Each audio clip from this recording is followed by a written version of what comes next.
சொன்னாலும் புரிஞ்சுக்க மாட்றாரு. என்னையும் வந்து எதிர்த்து நான் பேச முடியல. அந்த அளவுக்கு என்னை பண்ணி வச்சிருக்கிறாங்க. நான் அந்த இடத்த விட்டு எப்படியாச்சும் காலி பண்ணணும். எங்க வீட்டுக்காரர்ட்ட சொன்னாலும் சொன்னோன்னா அவரும் எந்த பேச முடியாம, அவரும் வந்து இது பண்ண முடியாம நாங்க வந்து வாடகை வீட்டுக்கு குடுத்து வேற வீட்டுக்கு போகணும்னு நெனைச்சாலும், நாங்க வேற வீடு தினம் கிடைக்க மாட்டுது. இங்க இருக்கும்போதும் பார்த்தீங்கன்னாங்கய்யா, எங்களுக்கு என்ன நடக்குதுன்னு பார்த்தீங்க அப்டின்னா, கெட்ட கனவுகள் இந்த மாரி வர மாரி இருக்குது. அந்த பையனுக்கு கனவுல வர மாரி இருக்குது.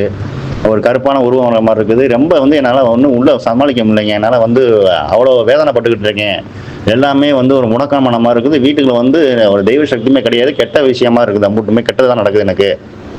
எங்க 2 பேத்துக்குள்ளயும் பார்த்தீங்க அப்டின்னா, கணவன் மனைவிக்கும் சண்டை தேவையில்லாத சண்டை வருதுங்கய்யா. ஏகப்பட்ட சண்டை வந்து அவர விட்டுட்டு அவர் என்னை விட்டுட்டு போற மாரியே இருக்குதுங்கய்யா.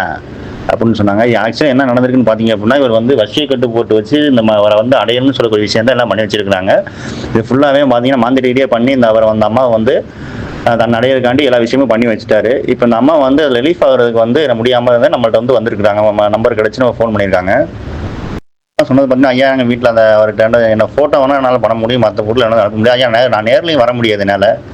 நேர்ல வந்து வரக்கூடிய விஷயம் என்னால முடியாது. நான் ஃபோட்டோ அனுப்புறேன் என்னால. ஃபோட்டோ அனுப்பிச்சு என்னால பண்ண முடியுமா? அப்படின்னு கேட்டாங்க. ஃபோட்டோ அனுப்பிச்சு நம்ம ஃப்ரெண்டு போட்டு நம்ம எடுத்தாச்சு. இன்னும் ஒரு விஷயம் என்னன்னு பார்த்தீங்க அப்படின்னா, அந்த அம்மா சொல்றது பார்த்தீங்க அப்படின்னா, ஐயா நாங்க மேல்